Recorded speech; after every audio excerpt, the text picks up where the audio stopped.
The echo of the last goodbye faded, leaving the house in a state of suspended chaos. The air, once thick with chatter and music, was now heavy with the scent of stale wine and cooling food. My husband, Mark, the life of the party just moments before, now looked like a man whose social battery was utterly drained.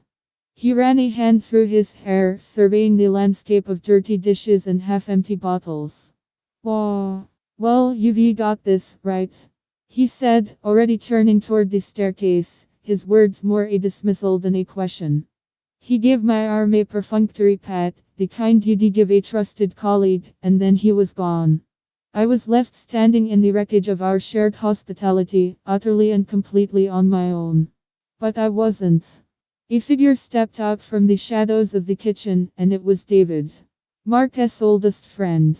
He offered a small, sympathetic smile.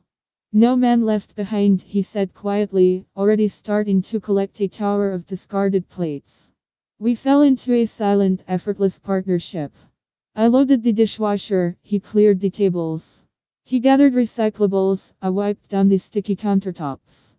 It was a fluid, unspoken choreography, a collaboration that felt more connected than anything I'd shared with Mark all night. David moved with a quiet confidence in my space, yet he was always respectful. He paused, holding a blue ceramic mug. "This one seems special," he observed. "It's the one you always use." I was momentarily stunned into silence.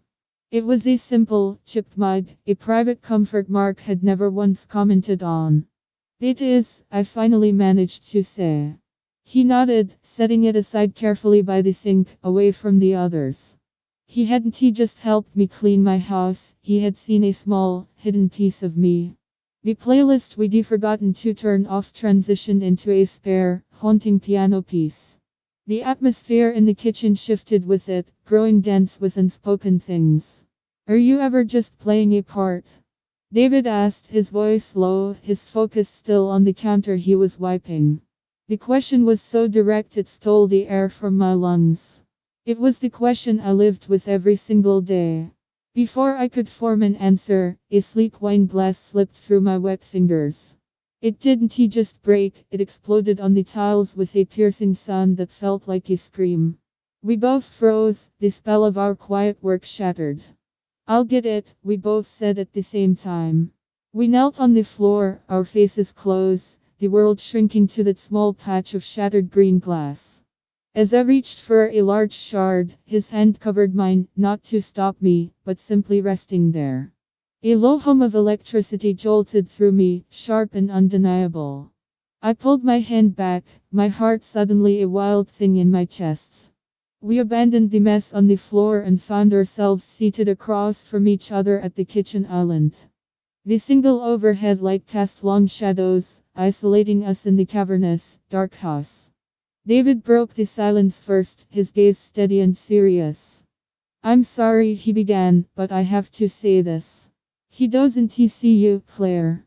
The words were quiet, but they landed with devastating accuracy. "He sees a wife, a partner, a hostess.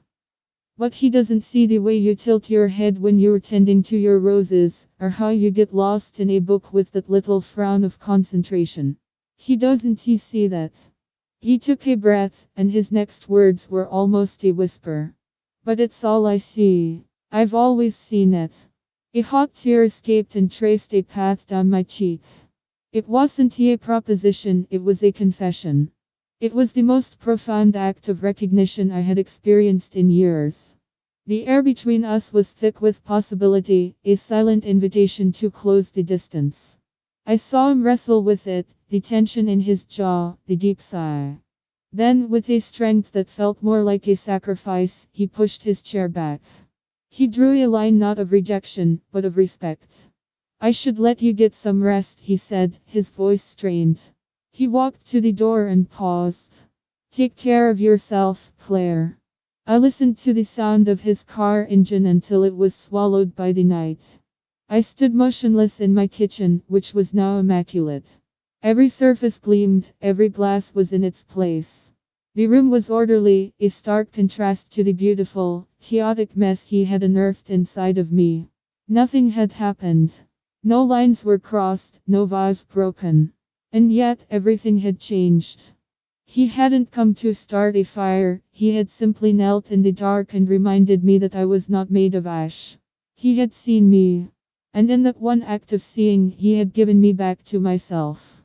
I knew I would wake up in the same house, in the same life. But I would not be the same woman who had started the night. I was, finally, whole again.